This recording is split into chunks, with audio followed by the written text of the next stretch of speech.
leitura de hoje será na página 113 e 114, capítulo 11, item 10.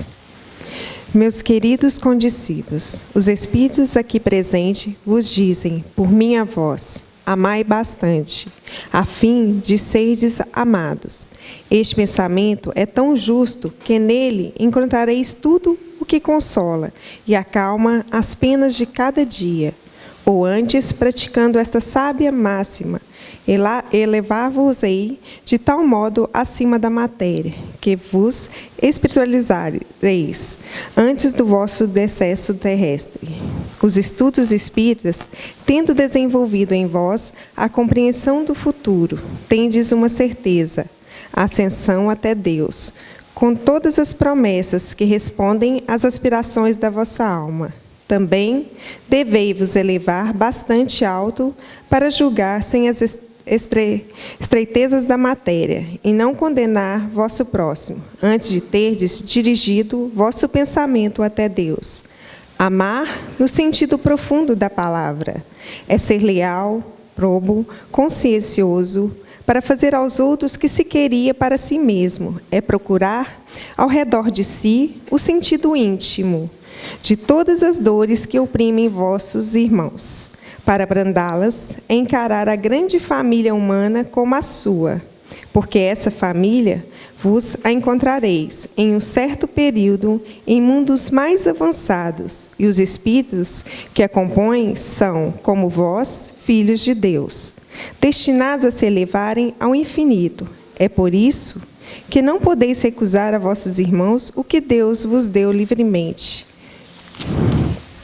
visto que, a vosso turno, estaríeis bem como contentes se vossos irmãos vos dessem do que tivesseis necessidade. A todos os sofrimentos, dai, pois, uma palavra de esperança e de apoio, a fim de que sejais todo amor, todo justiça. Crede que essas sábias palavras, amai bastante para serdes amados, caminharão. Elas são revolucionárias e seguem um caminho fixo, invariável. Mas já tendes ganhos. Vós que me escutais, sois infinitamente melhores do que há 100 anos. Tendes de tal modo mudado em vosso proveito que aceitais, sem contestar, uma multidão de ideais novas sobre a liberdade e a fraternidade, que outrora rejeitastes. Ora, daqui a 100 anos, aceitareis, com a mesma facilidade, aquelas que não puderam ainda entrar em vosso cérebro. Hoje, que o movimento espírita deu um grande passo, vede com rapidez as ideias de justiça e de renovação, contidas nos ditados dos espíritas. São aceitas pela parte mediana do mundo inteligente. É porque essas ideias respondem a tudo que há de divino em vós. É que estáis preparados para uma sementeira fecunda, a do último século, que implantou na sociedade as grandes ideias de progresso, e, como tudo, se encadeia sob o dedo do Altíssimo. Todas as lições recebidas e aceitas estarão contidas nessa permuta universal de amor ao próximo. Por ele, os espíritos encarnados, julgando e sentindo melhor, se entenderão as mãos desde os confins do vosso planeta. Reunir-se-ão para se entenderem e se amarem, para destruírem todas as injustiças, todas as causas de desinteligência entre os povos. Grande pensamento de renovação pelo Espiritismo, tão bem descrito em O Livro dos Espíritos. Tu produzirás o grande milagre do século futuro, o da reunião de todos os interesses materiais e espirituais dos homens, pela aplicação dessa máxima, bem compreendida. Amai bastante, a fim de serdes amados. Sansão, membro da Sociedade Espírita de Paris, 1863. Muito bem, meus queridos e minhas queridas, uma boa noite a todos e a todas. É um prazer, uma alegria muito grande receber cada um de vocês hoje nessa casa abençoada, nessa casa de paz, nessa casa de amor e de caridade. Quero também cumprimentar agora também os internautas que agora também podem nos ver e ouvir através das redes sociais, através do nosso site. Esse estudo também, graças à bondade divina, e também a todos esses nossos colegas aqui, nossos amigos, nossos irmãos voluntários, esse estudo do Evangelho segundo o Espiritismo está sendo também filmado e gravado. E nós temos recebido aqui dos nossos amigos várias manifestações por e-mail, pelos comentários do nosso site, que esse estudo tem ajudado muito essas pessoas nas mais longínquas cidades, seja aqui do Brasil ou mesmo de fora do nosso país. Então a gente fica muito feliz nós estarmos divulgando, levando essa doutrina aos mais longínquos rincões do nosso planeta. E a gente fica feliz com isso, meus queridos. Então nós estamos aqui na nossa querida Divinópolis, mas irmãos nossos que estão, às vezes, isolados, entre aspas, de nossos demais irmãos brasileiros, em outros países, estão podendo aqui agora também ouvir, assistir e estudar conosco esse livro maravilhoso que é o Evangelho segundo o Espiritismo. Eu quero aqui aproveitar para cumprimentar e agradecer a presença do nosso companheiro Márcio Torres, do Vicente Cardoso, que está sempre conosco aqui, grandes divulgadores. Vicente, pessoa maravilhosa, que está sempre conosco aqui também. E lembrar vocês que estão vindo à casa pela primeira vez, que também podem participar. Sejam muito bem-vindos a esta casa e que vocês também podem fazer as suas perguntas sobre o tema lido. Nossos voluntários estão nas laterais, basta você levantar a mão que os nossos irmãos vão levar a prancheta até vocês. Pedimos que as perguntas sejam feitas por escrito para que nós possamos aqui responder e ficar gravado aqui no nosso vídeo, tá certo? Um bom estudo para todos nós. Nós vamos passar para o Vicente, que vai fazer uma explanação do texto lido e depois nós vamos começar aqui a responder as perguntas. Nós já temos alguns aqui que foram feitos durante a semana, mas vocês também podem fazer hoje aquela que você quiser. Um bom estudo para todos, meus queridos. Boa vontade, Vicente. Boa noite para todos. Sejam todos muito bem-vindos a essa grande sala de aula que é a Casa Espírita. Nesta noite, dando continuidade do tema da semana passada, o tema amor é muito profundo.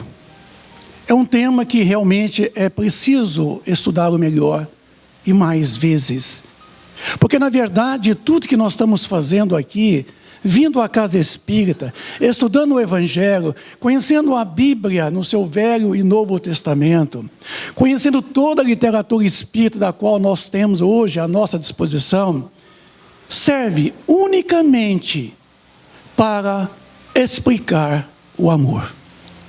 Tudo que nós temos em termos de ensino, unicamente para explicar o amor. O amor é uma palavrinha desgastada em nosso vocabulário, porque nós mesmos não entendemos ainda o significado do amor. Na semana passada nós apresentamos aqui uma mensagem da qual retratava o pensamento de alguns espíritos na questão que diz respeito ao amor. A amar o próximo como a si mesmo. Aqui foi dito hoje, amar mais. Então, certamente estamos amando pouco. Ou talvez não estamos amando à altura da necessidade do momento. Com isso, é preciso entender que o amor ele está em todo o universo. Desde a estrutura inframolecular de toda a matéria, das chamadas subpartículas do átomo, até os grandes astros, os sóis, os planetas, as grandes nebulosas, constelações e as grandes galáxias que nós temos no universo. Ali está presente o amor. Aí fica para nós a indagação, mas como? O amor não pertence somente ao sujeito, ao subjetivo, mas o amor ele tem gradações. Porque o amor é a manifestação da força do Criador sobre toda a sua criação, sobre todas as coisas que Ele criou. Por isso que Deus é amor. E quando Ele nos criou e criou todas as coisas, Ele nos adjetivou, quer dizer, nos deu a qualidade de seres inteligentes. Com isso, Ele nos proporcionou a condição de desenvolvermos num futuro muito longo a questão do sentimento do amor. Por isso que o amor, ele está assentado em cima de um princípio chamado lei de causa e efeito. Essa lei de causa e efeito, ela tem como princípio primário a lei de ação e reação. Quando aqui na lição de hoje ensina e nos proclama a amar o amigo, amar o irmão e até mesmo amar o inimigo. Porque Mateus fala o seguinte, em Mateus capítulo 5, aprendeste que foi dito, amarás vosso próximo e odiarás vossos inimigos. Eu vos digo, amai vossos inimigos, fazei o bem àqueles que vos odeiam e orai por aqueles que vos perseguem e vos caluniam. Quer dizer, no Antigo Testamento, baseado no judaísmo, vamos observar que o princípio legal, na verdade, Moisés já dizia, se alguém roubar o jumento, vai lá, pegue ele e acerta com ele as contas. Lhe dê a paga. Então, quer dizer, vai lá e revida. Aí Jesus chegou dizendo, se bateres em uma face, vire e mostre a outra face. Quer dizer, se alguém lhe ofende, perdoe, esqueça. Então Jesus já veio dizendo diferente, que na verdade o amor é tanto para o amigo quanto para o inimigo. O amor, ele não deve ser o amor condicional, porque o nosso amor hoje é condicional. Quando a gente ama a esposa, diz que ama a esposa, é condicionalmente. Até que a esposa faça tudo que você concorda, que seja de acordo com você, você continua amando. Mas se ela der um passo em falso, você passa a não amar mais. Desamor. O desamor não existe, só o amor existe. Na verdade, esse amor é um amor condicional. E o amor deve ser incondicional, porque Deus nos ama incondicionalmente. Jesus a mesma coisa, Ele nos ama incondicionalmente. Com isso, o amor então, ele está fundamentado nesse princípio de lei de causa e efeito, que tudo que eu fizer ao meu semelhante, é a mim mesmo que estou fazendo. Por isso que esta lei, assentada em cima do princípio de ação e reação, a ação sempre leva a uma reação, e a reação sempre é idêntica à ação. Quando eu jogo uma bola na parede, ela volta a mim com a mesma intensidade que eu a joguei. Só que todas as vezes que eu jogo essa bola na parede, ela voltará a mim. Assim também toda ação minha em relação ao próximo, é a mim mesmo essa mesma reação. Então tudo que eu fizer a vocês, é a mim mesmo que eu estou fazendo. Por isso que a lei do amor, ela está fundamentada nesse grande princípio, da lei de causa e efeito. Se as minhas ações são boas, certamente o efeito é salutar. Mas se a minha ação é nociva, se ela é ruim, certamente os efeitos são desastrosos. É sofrimento, é dores. Com isso, é preciso entendermos aqui, na Sansão, quando ele nos chama a atenção para aprendermos a amar mais, é no sentido de que nós precisamos fazer o bem incondicionalmente. Não importa quem quer que seja, quando, aonde e como. O mais importante é amar. Porque quando eu amo os outros, eu estou amando a mim mesmo. E todo o efeito salutar dessa prática do amor é a mim mesmo esse mesmo efeito. Então, não podemos esquecer de que quando Jesus nos recomendou que haveríamos de amar a Deus sobre todas as coisas, Ele nem esperou perguntar qual que era o segundo mandamento. Ele completou. E ao próximo como a si mesmo, Ele estava dizendo sobre a lei de causa e efeito. O princípio da ação e reação. Que eu preciso aprender no dia a dia, de que tudo que eu faço ao outrem é a mim mesmo esta mesma reação. Com isso, eu estarei buscando uma relação de harmonia. Quando eu vivo o amor, eu vivo a harmonia com o Criador. Porque nós todos estamos mergulhados nesse grande amor. Estamos impregnados dessa grande bondade do Pai, misericordioso para com nossa imperfeição.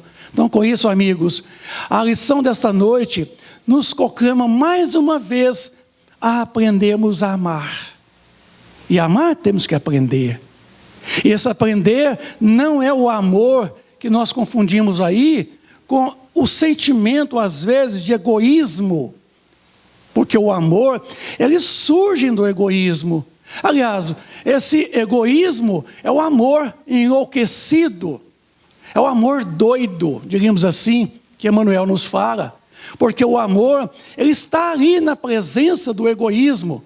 Mas é um amor egoístico. É um amor que, na verdade, eu quero ter a posse do outro, da outra pessoa. Com isso, o amor deve ser incondicional.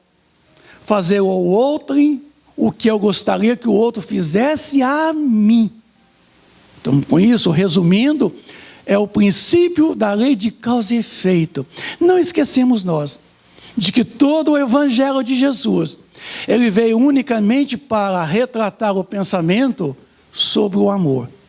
Amar a Deus sobre todas as coisas e é aquele que estiver mais próximo da gente, como nós gostaríamos que Ele nos amasse. Então, é partir para uma ação salutar, uma ação boa, uma ação harmônica com o Criador. Com isso, no nosso dia a dia, temos aqui como foi dito por Jesus, quando Ele disse: vinde a mim todos vós que sofreis, estáis oprimidos e sobrecarregados, porque eu vos aliviarei. Tomai sobre vós o meu jugo e aprendei de mim, que sou brando e humilde de coração. Aí encontrareis repouso para as vossas almas. E quando Jesus nos retrata aqui, que esse amor, ele, de certa forma, nada mais do que essa vivência, quando ele nos concita a ir a Ele, é a busca desse amor maior. Quando ele disse que o seu fardo é leve, o seu jugo é suave, ele está dizendo que a lei só impõe uma condição, porque esse jugo nada mais do que a observância da lei, chamada obediência. E esse jugo suave nada mais do que o que a lei impõe. O que a lei impõe é unicamente o amor, mais nada. A lei de Deus não nos impõe mais nada no universo, sequer o amor. Aprender a amar. Com isso, fica mais fácil aliviarmos-nos de todo o sofrimento e dores que nós estamos vivendo aqui nessa terra. Nesse mundo ainda de lágrimas, de tantos sofrimentos, somente o amor é capaz de resolver todos os nossos problemas. No livro Florações Evangélicas, de Joana de Ângeles, ela fala o seguinte: depois de você tentar todas as soluções deste mundo e não encontrar as soluções do teu problema, tente o amor. Tente o amor. Porque o amor é a solução de todos os problemas que nós estamos vivenciando. Aliás, todos os problemas que nós estamos vivenciando é a ausência do amor. Então, ame. Vamos aprender a amar como nós gostaríamos que o outro nos amasse. Fazer a Ele todo o bem que nós gostaríamos que Ele fizesse a nós. Obrigado. Obrigado, Vicente, pela explanação. Esse texto de Sansão, meus queridos, recebido ali, na Sociedade Espírita de Paris, em 1863, olha só, um ano depois que eu ia nascer, dali a 100 anos, na verdade. Eu nasci em 1962, isso foi em 1863.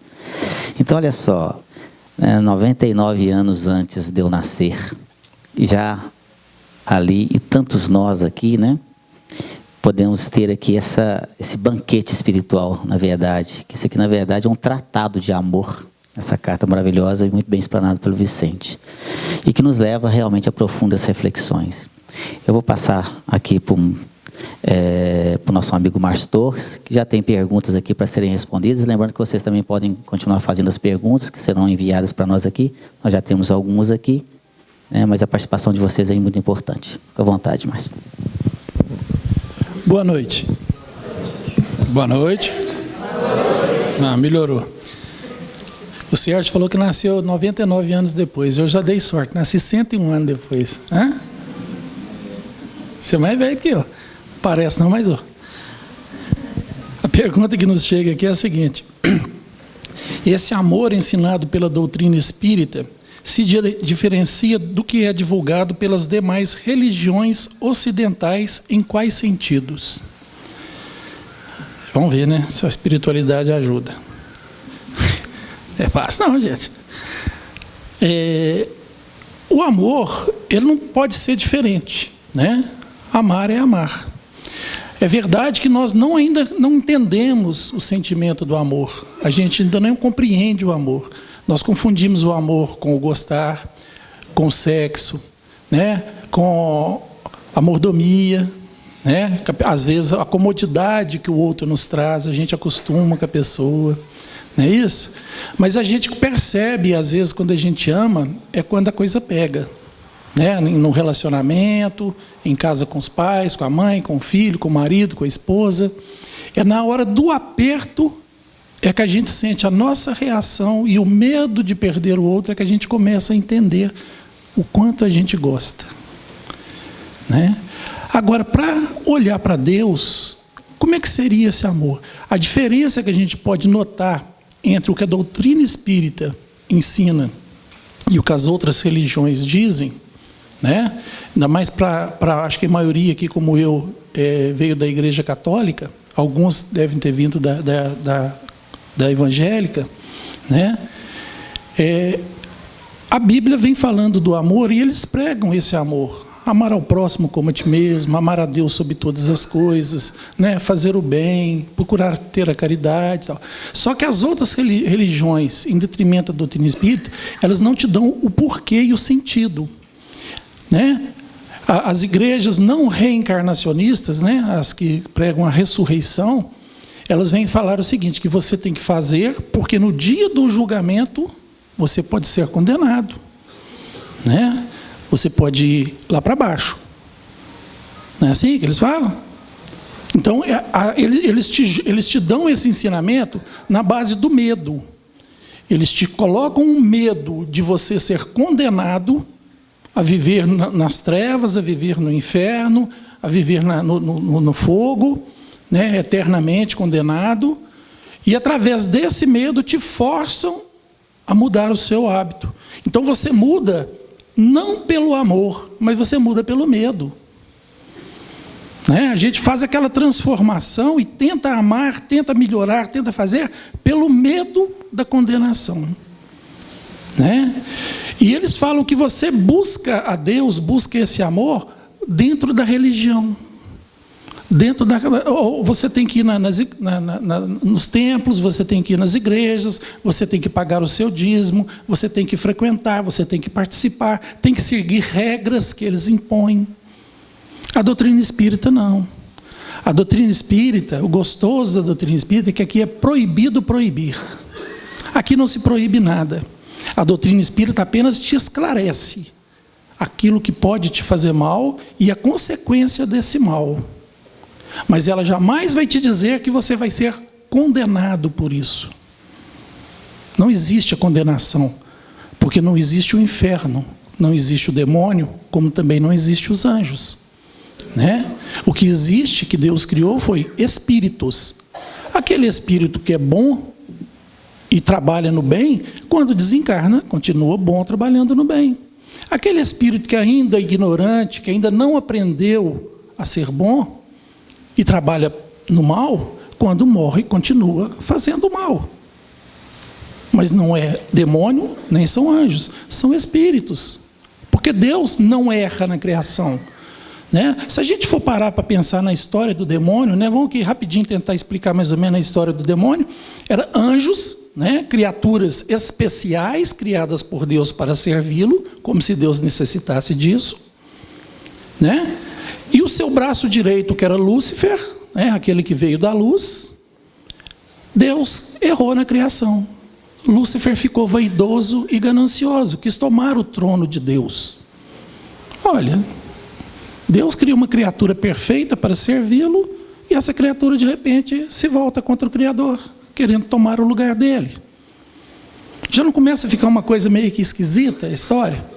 Né? E pior, não foi só Lúcifer que Deus errou na criação. Porque Lúcifer conseguiu convencer outros anjos a guerrear contra Deus. Guerrear. A espada. E Deus monta um exército, chefiado por Miguel, né? Miguel, Gabriel? Miguel. Chefiados por Miguel e foram batalhar, lutar, guerrear contra os espíritos, os anjos revoltados. Gabriel ganha a batalha e Deus condena essas criaturas e expulsa-os do céu. E para onde que Deus manda? Adivinha para onde que Deus manda? Para cá. Manda para cá. Para atormentar a gente que não tem nada a ver com isso. Nós já fomos criados imperfeitos. Deus preferiu criar criaturas perfeitas para servi-los e nós imperfeitos para ficar aqui lutando pela perfeição. E depois disso ainda manda esses anjos para cá para acomodar a gente. Nós não temos nada com isso. Cadê amor? Cadê justiça? Cadê bondade?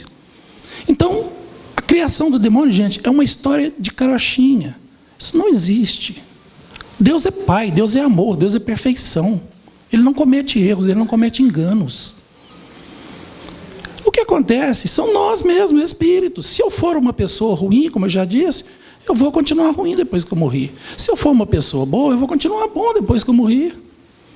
Alguns mais evoluídos vão trabalhar junto com Cristo, para ajudar na seara do Cristo, vindo aqui, fazendo, né, nos ajudando nas nossas dificuldades. São o que a gente chama de anjo. Mas são espíritos, irmãos, criados por Deus como todos nós. E a doutrina espírita, através do esclarecimento dessas coisas, vem nos mostrar que nós somos imortais. Nós já existíamos antes dessa vida, vamos continuar existindo pós ela. Então, a diferença do amor na doutrina espírita é que ela te fala o seguinte: quanto mais você ama, mais feliz você é. Para mundos melhores você vai quando você sair do corpo. Porque nós somos espíritos imortais. A morte é jogar a roupa carnal fora e voltar para a nossa verdadeira casa, que é o mundo espiritual. O objetivo da vida nada mais é do que me melhorar como pessoa, como ser humano, para quando eu voltar para um lugar melhor do que aquele de onde eu vim. Porque no mundo espiritual não existe um lugar onde fica todo mundo, não. Não existe um só plano. Né? A gente sempre fala, existem vários planos. E esses planos atraem magneticamente espíritos afins. Se eu sou um espírito que vibro na negatividade, eu vou ser atraído para as zonas negativas. Se eu sou um espírito que vibro positivamente, eu vou ser atraído para as zonas positivas. Mas tanto as zonas negativas como as zonas positivas, existem várias camadas, porque nós somos diferentes. Nós vamos ficar no meio das pessoas que comprazem do nosso comportamento, dos nossos desejos, das nossas ações. Então a diferença do amor espírita é que ele te fala o seguinte: quanto mais você ama, mais feliz você é. Mais rápido você alcança Deus, mais rápido você alcança a sua plenitude. Ela te dá um porquê, e é um porquê racional. É um porquê racional, porque quando você começa a raciocinar em cima disso, você vê que existe uma verdade, que existe uma força maior que atua em nós.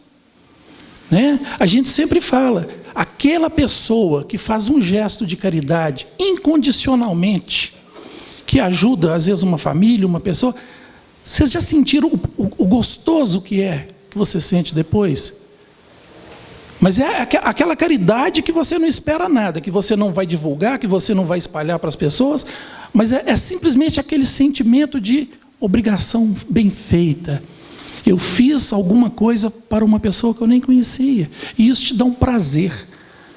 Agora você multiplica isso quando você pensa num mundo, num planeta. As pessoas que já estão evoluídas a esse ponto de amar a qualquer um incondicionalmente. Eu não sei se eu consegui ser muito claro, meus irmãos, mas eu acho que a diferença entre o que as outras religiões irmãs, são nossos irmãos, a gente merece o nosso respeito, o nosso carinho, a nossa consideração. O que eles pregam para o que a doutrina espírita veio trazer para nós, eu acho que a maior diferença é a luz da verdade e o porquê.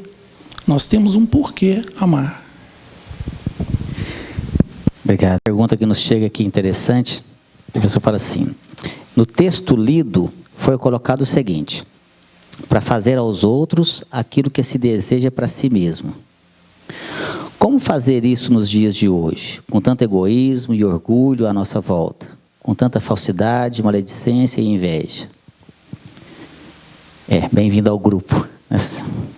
Realmente não é fácil, meus queridos, hoje, atualmente, no atual estágio evolutivo que a nossa humanidade se encontra, não é simples assim, mas é importante que nós possamos aqui agora refletir sobre esse ensinamento aqui dessa passagem do Evangelho de Sansão. Porque é exatamente por isso mesmo, por tantas mazelas, por tantas dificuldades que nós estamos vivenciando, por tanto egoísmo, por tanto orgulho que o planeta está vivenciando aí com todas essas pessoas, que nós temos que mudar. Nesse momento difícil da humanidade, nós temos que fazer a nossa autotransformação. Para exatamente ajudar a melhorar, a mudar o nosso planeta. E depende de cada um de nós. Porque se cada um fizer a sua parte, olha só que coisa interessante. Se cada um aqui, desse auditório que aqui se encontra aqui hoje, com tantas pessoas, se cada um fizer a sua parte aqui, nós vamos sair daqui realmente pessoas muito melhores. Aqueles que estão convivendo conosco, pelo menos se nós fôssemos aqui apenas, a população da Terra fosse somente essas pessoas que aqui se encontram, e todos aqui fazendo ao outro o que você gostaria que o outro fizesse com você, nós estaríamos no paraíso. É só trocar de lugar, meus queridos, não é verdade? E nós temos que começar onde? Onde que nós temos que começar essa transformação, essa nossa mudança, essa nossa autotransformação, essa nossa reforma íntima? Começando dentro do nosso lar. Exatamente ali dentro da nossa casa, junto com os nossos entes queridos, com os nossos familiares, com os nossos parentes, com os nossos pais, com os nossos filhos, com os nossos irmãos, com a nossa esposa, com o nosso marido. Começa por aí. Coisa que realmente às vezes é muito difícil. Às vezes a gente até consegue relacionar bem com uma pessoa de fora, e dentro do lar é mais difícil. Mas por que é mais difícil relacionar bem ou tratar bem um parente ali que está bem próximo de você? Porque exatamente esse é o processo da reencarnação. Por que nós estamos reencarnados no seio da nossa família? Porque, como nos ensina André Luiz, é o nosso cadinho, né? Ali, purificador, a nossa transformação está ali, porque ali no seio daquela família estão reencarnados espíritos para um processo de reconciliação, para que um possa ajudar o outro a crescer, mas também tem espíritos antipáticos reencarnados ali. Por isso que às vezes a gente não se dá muito bem com o nosso irmão, não se dá muito bem, às vezes, com o nosso filho, com a nossa filha, com o nosso pai ou com a nossa mãe. Já pensaram nisso? Por que eu dou muito bem com um irmão e com outro irmão eu não me dou bem? E desde que a gente nasceu, desde que em tenridade já ficava aquela briga, aquela rusga, porque isso é inato no espírito, são espíritos antipáticos, mas que estão no processo, nessa reencarnação, exatamente para que possam se reconciliar. Aí vem essa carta maravilhosa de Sansão e fala assim, para fazer aos outros aquilo que se deseja para si mesmo. Olha só, isso tudo aqui, a gente podia só deixar, só essa partezinha aqui, seria suficiente. Sansão estava iluminado quando ele ditou essa carta ali nessa reunião na Sociedade Espírita de Paris. Mas se perdesse tudo e ficasse somente esse pedacinho dessa frase, fazer aos outros aquilo que se deseja para si mesmo, pronto. Se perdesse tudo, só ficasse isso, já seria o suficiente para nós. Porque nós estamos aqui, para isso, para que nós possamos nos melhorar, principalmente ali com os nossos entes queridos. Mas também para mudar aqui as nossas atitudes perante também a sociedade, não só dentro do nosso lar, principalmente com os nossos entes queridos, mas na sociedade aqui em geral. Começa dentro do lar e vai fazendo um trabalho de dentro para fora, depois passa para os vizinhos. Olha só, como é que nós estamos tratando os nossos vizinhos? Será que nós estamos tratando bem?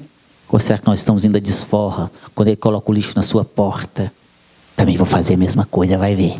Amanhã eu ponho o meu na porta dele. Não é assim? Por que não tem porta? Não, por que tem que colocar o dele na minha porta? Põe na porta dele. Aí você vai lá e pega o seu lixo e põe na porta dele.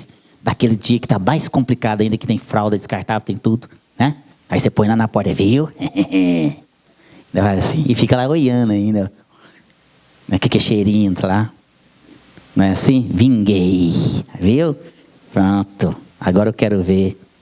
Aí chega domingo, 7:30 da manhã. Você naquela preguicinha. Aí de repente você é acordado com o quê? Pam, pam, pam, pam. Que é sonzão, pauleira. Né? Ou então que é sertanejo, universitário, palreado, né? E você não estou acreditando num negócio desse. Todo dia eu acordo cedo, mas domingo tá lá o vizinho lavando o carro. E bota lá, e tira os tapetes, né? E bota o somzão na maior altura. Você dá filha, você vai ver. Domingo que vem eu desconto. Aí você acorda domingo cedo, só para descontar. E bota lá. Eu sei que eu não gosto de heavy metal, né? E bota lá, que é a música metaleira que você também não gosta, mas só para azucrinar. Descontei, vinguei. Viu? Aqui é assim, ó. Olho por olho, dente por dente, né? Aí ele vai lá e para, porque na sua casa tem uma árvore que dá sombra, e ele para exatamente debaixo da sua árvore, que você plantou. E você pega e tem o seu carro e para onde? No sol, porque ele está usando a sua árvore. Ah, você vai ver. Agora então eu paro na porta da garagem dele. Aí você para lá. E aí o vizinho tem que sair de lá e ir lá. Oi, tira o carro lá. Ah, já vou. Só um minutinho, por favor. Estou no banho. Tá nada. Só para fazer raiva. E o que você ganha com isso? Que satisfação é essa? Que prazer é esse? De vingança? Esses pequenos gestos, olha só. Temos que fazer ao outro o que nós gostaríamos que eles fizessem conosco. Não é vingando, não. E na escola? Como é que nós estamos tratando os nossos colegas de escola? Os nossos professores que estão lá se dedicando? Mas ele está sendo pago. É claro que está. Você quer que ele morra de fome? Ele é um funcionário. Mas trate-o com carinho. Ele está lá levando conhecimento para você. O seu colega que está lá do seu lado também é a mesma coisa. Como é que nós estamos fazendo isso? E no nosso trabalho? Como é que nós estamos tratando o nosso chefe? Como estamos tratando os nossos colegas? Os nossos colegas de trabalho, ali. Não estou dizendo que a gente tem que passar a mão na cabeça das pessoas que erram, meus queridos. Você tem que ser firme. Mas com educação. Não é? Aí é que a gente tem que agir. Às vezes a gente fica com raiva de algumas coisas que acontecem no trabalho, seu subordinado, ou mesmo seu chefe te chama atenção. Mas reflita, será que ele não falou aquilo lá porque você mereceu? Será que você é um bom funcionário? Será que você está agindo de acordo com o que o seu contrato foi feito? Ou você está chegando atrasado? Ou você está ali, né, morcegando, como se diz? Toda hora vai no banheiro.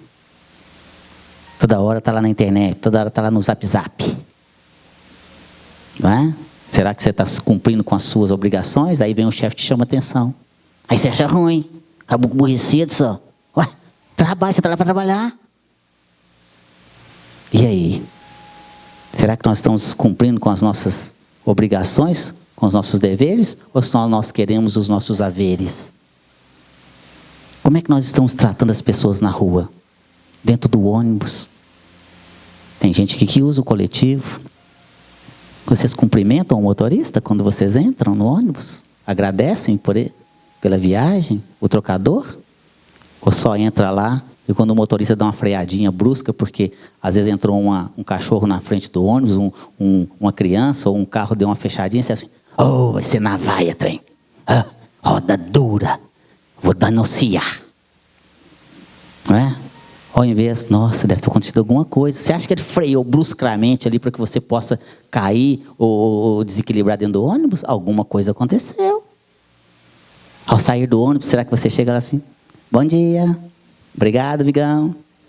O motorista vai olhar para você assim, nossa, às vezes aquela simples palavra que você disse para ele ali, um obrigado ou um bom dia, transforma o dia da pessoa. Ele está lá o dia inteiro, passando marcha, né, que é treinar para baixo, para cima, o mesmo trajeto. Gente, já pensou? Ele vai naquela mesma rua 50 vezes. Ele já sabe até as quantidades de folhinha que tem naquela árvore. Tanto que passa lá no mesmo lugar, vai e volta. Levando você e trazendo você. E às vezes, se você cruzar com ele na rua, você nem sabe ali, você nem prestou atenção. Ele é um invisível. Não, ele é um ser humano que está ali. Outro dia eu falei aqui, vou repetir para aquelas pessoas que não estavam, quando eu falei invisível, que eu me lembrei, o meu filho chama essas pessoas de invisíveis. São aquelas pessoas que trabalham para você, trabalham para te satisfazer as nossas necessidades, mas a gente nem nota que eles existem. Aquelas pessoas que ficam lá na estrada com aquelas plaquinhas de pare, siga. Está na obra lá, e ele zelando pela sua segurança.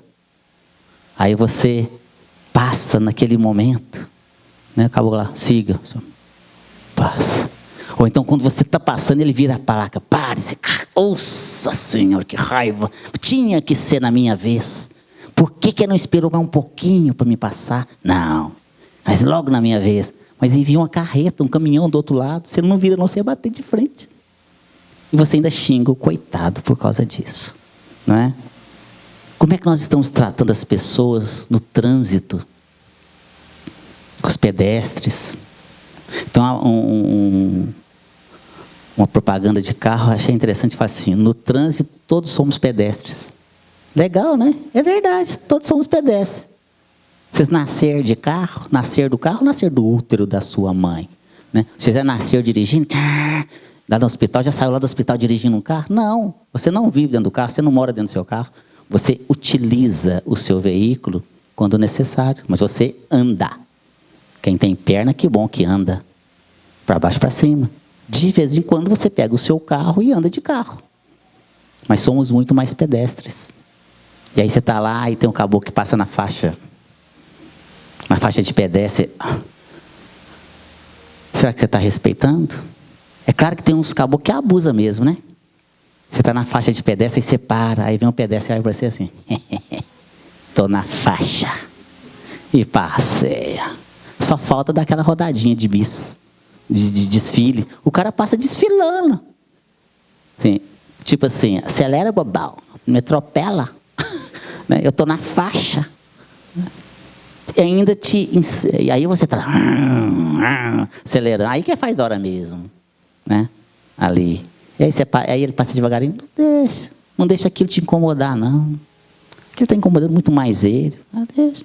Só alguns 5, 10 segundos a mais, ninguém vai morrer por causa disso, não. Deixa passar, deixa embora. Oh, meu filho, Deus que te dê aí muita tranquilidade quando você for para um brau, né? Aí vê lá, o que é o trânsito lá? Né? Vai ser um inferno lá, né? É isso que a gente tem que fazer, meus queridos. Né? Tratar essas pessoas. São coisas tão simples que a gente tem que fazer. Quando a pessoa está saindo de uma garagem, você dá ali a passagem. Hoje eu estava indo para trabalhar. E isso a gente já... Quando você começa a fazer, no primeiro momento, você tem que fazer meio que forçado. Porque a gente não está acostumado. Olha só que coisa interessante. Nós não estamos, na maioria dos casos, na maioria das pessoas, não estamos acostumados a tratar bem as pessoas. Nós achamos que isso é bobagem, a gente está sendo bobo. A gente não está levando vantagem, a gente quer levar vantagem. Aí tá lá o caboclo lá, querendo, doidinho para poder fazer a convergência na rua. Aí tá aquele trânsito infernal. E aí, ele lá olhando, querendo poder entrar na via que você está. Você vai de bobo. Vai ficar um tempão. Aí vai ficar não, para, gente, deixa eu passar. Faça ao outro aquilo que você deseja para si mesmo. E se fosse você com um carro lá querendo entrar na via? Você não gostaria que a pessoa que parasse o carro e faça assim? E as pessoas que recebem esse auxílio, elas ficam tão desconfiadas, porque nós também não estamos acostumados a ser bem tratados. Quando eu paro e falo assim, vai, a pessoa fala assim, nossa senhora, será que é para ir mesmo? Vai que eu vou e ele vai também, né? Aí às vezes eu dou uma piscadinha, oi, pode isso? Aí os caras de trás, buzina. Oi, né? Vamos ver. Aí eu tô nem aí. Pode ir, meu filho, pode ir. Aí vai, passa todo mundo. O que ele vai fazer? Ele vai sair do carro e me bater? Não, tô nem aí. Passa todo mundo, passa. Tem mais ninguém não? Não, agora eu vou. E o cara de trás fica puto da vida, com raiva de mim. E olha se eu tô aí. Acabou meu dia? Não, achei ótimo. Dei ajuda a um monte de gente. Aquelas vibrações de energias, de amor, que todo mundo passa. Obrigado, moço. Tinha meia hora que eu estou tentando entrar nisso aqui, não consigo. O coitado está doido para sair da garagem, não consegue. Porque nenhum filho de Deus para dar passagem para ele. Olha só. Fazer ao outro o que nós gostaríamos que fizesse conosco. É difícil? É, no começo. Temos que nos esforçar, mas depois fica automático. Você começa a fazer o bem sem nem perceber que está fazendo. E é nessas pequenas coisas que nós vamos fazer as grandes coisas. A gente não tem que começar do grande, comece do pequeno. Começa nos pequenos detalhes. Como o nosso querido e saudoso Chico Xavier fala. Se nós não podemos mudar o passado, podemos mudar o presente e fazer um novo futuro. Porque o destino está nas nossas mãos. E tem uma passagem muito bonita que eu gosto da nossa querida Madre Teresa de Calcutá, que ela fala assim, mãos que ajudam são mais santas que lábios que rezam. Olha só. Então vamos praticar, vamos ter ação. Essa passagem da Madre Teresa é muito bonita. Mãos que ajudam são mais santas que os lábios que rezam. Então, meus queridos, vamos fazer oração, orar e ação. É isso.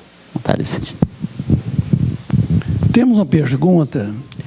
Milenarmente, as religiões orientais pregam a reencarnação, mas é notória uma diferença entre o que eles pregam em relação ao que prega a doutrina espírita. A doutrina espírita se baseou neles? Se sim, por que a diferença? Se não, por que a doutrina espírita estaria mais correta? Eu acredito que os espíritas precisariam estudar muito mais, precisamente, o fenômeno da reencarnação. Porque nós, entre nós mesmos, divergimos muitas vezes com relação à interpretação do que se trata a reencarnação. A reencarnação é um princípio que sempre existiu, embora as várias culturas orientais tenham tentado interpretá-la de acordo com a cultura da época.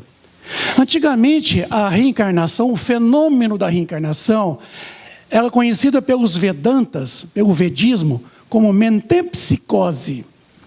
Mentempsicose, uma palavra que talvez muitos de vocês não conhecem, e não conhecem a própria etimologia da palavra mentempsicose. Esse mesmo fenômeno da reencarnação, entre os egípcios, era chamado de paringênese, ou paragenesia. Entre os judeus, era chamada de ressurreição. Com a doutrina espírita, se fez necessário uma interpretação científica e filosófica do fenômeno da reencarnação. Para tanto, os espíritos, para explicar de forma correta, aboliu a palavra mentempsicose, paringênese e ressurreição. E adotou o neologismo, né, dos espíritos, reencarnação. A metempsicose é um princípio muito fundamental, muito científico, aonde os Vedantas acreditavam que entre aqueles que renasciam, poderiam renascer assim, de forma trazendo um trauma da mudança. Porque a palavra metempsicose ela é formada de dois vocábulos. Mentem, quer dizer mudança. Psicose, trauma. Trauma pela mudança. O que aconteceu com o fenômeno da metempsicose é de que quando os capelinos vieram de um sistema de Capela, de um planeta do sistema de Capela, e encarnaram na Terra, ele estava vindo aqui, nesse mundo de expiação e provas, inaugurando o mundo primitivo em mundo de expiação e prova. Começando ali todo o fenômeno de um mundo de expiação e provas. Com isso, eles vieram trazendo um trauma pela mudança de que vieram do mundo que estava à beira de um mundo de regeneração. Por isso, trouxeram então no seu bojo esse trauma, metempsicose. É preciso estudar isso minuciosamente, porque o fenômeno é interessantíssimo, o fenômeno da metempsicose. Mas ela foi vulgarizada e caiu nas culturas gerais e muito vulgarizada. E uma das maiores vulgarizações da metempsicose é de que algumas culturas disseram que na metempsicose, que dizia que se uma pessoa preguiçosa reencarnava num boi, uma pessoa que não tinha princípio de higiene e saúde reencarnava num porco. O que comprova que isso não é verdade, mas foi vulgarizada e foi deturpada pelos aqueles que não tinham condição de análise. Na parangênese, lá no Egito, o fenômeno da reencarnação, muito conhecido pelos egípcios, embora observando de que as pessoas poderiam renascer no mesmo corpo. É tanto que os faraós, os seus corpos eram embalsamados. Era guardado todos os seus pertences, porque acreditavam que eles poderiam retornar à existência. Então todo o seu patrimônio ele era conservado. Com isso, a parangênese ficou um tanto deturpada ao longo da história. Veio no judaísmo o fenômeno da ressurreição. A palavra ressurreição quer dizer ressurgir de novo. Com isso, não faltou quem precisava deturpar o fenômeno da ressurreição e dizendo que era a ressurreição da carne. O que a ciência comprova ser impossível, ressurgir no mesmo corpo. Mas a ressurreição não pressupõe ressurgir no mesmo corpo, mas pressupõe ressurgir do espírito. Na essência, a ressurreição fala ressurreição do espírito e não da carne.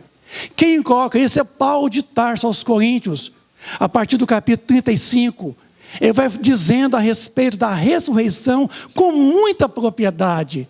Mas aí veio a doutrina espírita para trazer uma interpretação racional de que tanto a metempsicose lá atrás, a parangênese e a ressurreição estavam corretas no seu princípio único, que reencarnação é você reentrar na carne. Quando Jesus no colóquio com Nicodemos, ele disse que ninguém pode ver o reino do céu se não renascer da água e do espírito. Quer dizer, quem não renascer num outro corpo, porque a água simboliza corpo. 70% do volume do nosso corpo físico representa-se água. Com isso, renascer do espírito é o espírito realmente tornar novo, renovar-se, mudar constantemente. Quem não reentra numa nova existência, num novo corpo, e quem não se renova a si mesmo, não se transforma, não pode entrar no reino dos céus. Ainda não é o reino de Deus, Quer dizer, não pode voltar para dentro de si mesmo e se auto-identificar com a magnífica presença do Criador em si mesmo. Com isso, a doutrina espírita não se baseou absolutamente nos princípios dos Vedantas, não se baseou lá nos judeus. A doutrina espírita, de posse do princípio da ciência que interpreta racionalmente o mesmo fenômeno de todas as culturas, ela nos traz um entendimento melhor, compreensível, substancialmente comprovado. Quem quiser realmente conhecer melhor, pega o Evangelho no capítulo 4, onde esclarece que a reencarnação fazia parte dos dogmas dos judeus. E como dogma dos judeus, chamava-se ressurreição. Com isso, aqui traz um entendimento muito profundo da importância que a doutrina espírita tem um papel principal no tocante ao fenômeno da reencarnação, explicar ela sem dogmatismo, sem preconceitos, sem realmente aquele miticismo que as culturas orientais depositou em cima do mesmo fenômeno. O fenômeno da reencarnação é um fenômeno comum, normal e que existe independente de nós interpretarmos corretamente ou não. Todos nós, acreditando ou não na reencarnação, reencarna. Quantas pessoas que não adotam a reencarnação? Reencarna a si mesmo. Porque é uma lei normal, uma lei natural reencarnar. Em outra oportunidade, eu sugiro à direção da casa que fizesse realmente, provavelmente, um estudo mais demorado, ou talvez um seminário, aonde pudesse esclarecer melhor esse assunto controvertido entre os próprios espíritas. Obrigado. Obrigado, Vicente. Nosso tempo é curto, eu gostaria de agradecer a presença de todos vocês. As perguntas que não puderam ser respondidas hoje, nós vamos deixar para responder na próxima semana, na quarta-feira. Desejar a todos aí um excelente retorno aos seus lares, com muita paz. Muito obrigado a todos, meus queridos.